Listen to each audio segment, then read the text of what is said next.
په کوټه کې د ځایي حکومت لخوا د نرښځیانو لپاره په لومړي ځل یو دولتي مرکز جوړ شوی دی چې پکې هغوی ته د مسلکي مهارتونو زده کړې ورکول کیږي. هر ګډونوال دلته د خپلې خوښې هنرونه زده کوي.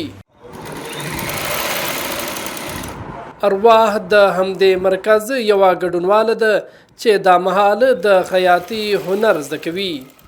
دلته چې راغلی شکر خپل پر پښو ولاړ خپل هنر ماشاءالله سلای ټیلرینګ ارشي ماشاءالله د غون مې ځای خپل شو بد باندې پوس سار ماشه باندې پوس د وخت وګرش په پروډو د کې به مو خړل دا واغ بم کول لاس شل پیدو فنکشن دا وکول رابل سارو پیدسو دلته مې ماشاءالله شکر د مخ مستن په نه زده اوس ماشاءالله دا چې بایلونه مې جوړ کړی دا خپل ځکړي جین سوټ لیډیز سوټ ساده سلای شلوار پلازو دا ماشاءالله کټینګ ماشاءالله زده کړی.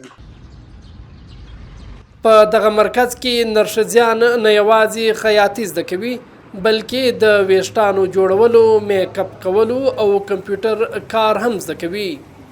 رانی چې یوه بله ګډونواله ده وایي چې د کمپیوټر زده کړه یې ډیره پیاوړې شوې ده.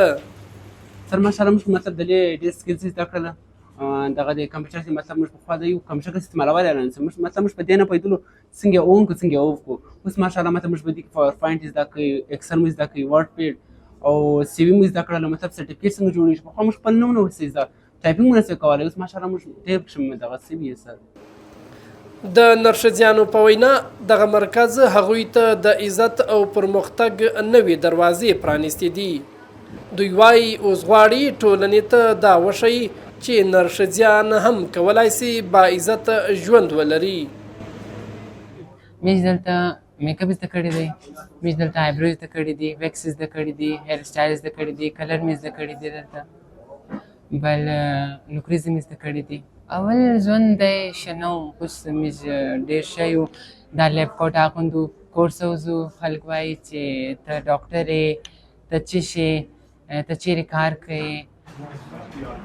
دا پروژه د بلوچستان ایجوکیشن انډونمنټ فنډ لخوا د یو خصوصي پروګرام له لارې پیل شوې ده.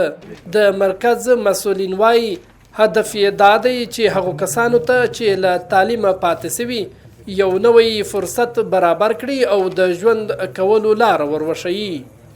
دا سټوډنټس دا ټایم په مختلف ووکیشنل ټریننګز کې انرولډ دي چې په هغې کې د سکل ډیولپمنټ باندې په فیشن ډیزاین کې دي، آی ټي سیکټر کې دي او د دې علاوه بي ایس پروګرام کې دي. دا خلک چې کوم دا د تعلیم سره ډېر زیات لري وو نو د دې دپاره اول په دلې بیف افیس کې مو سپیشل کلاسز کښې شو. شپږ میاشتې تقریبا دوی ته آی ټي، کمپیوټر او انګلیش او بیسک چې کوم ایتکس دي په دې باندې د کلاسز وسول. نو شپېته کې قریب وز دا ټرانس سټوډنټس چې دي دا زموږ سره په مختلف پروګرامز کې انرولډ دي. د مرکز یوه ځانګړتیا دا ده چې نرښځیانو ته میاشتنۍ مالي مرسته ورکوي او د فني مهارتونو ترڅنګ یې تعلیمي زده کړې هم ورته برابرې کړې دي.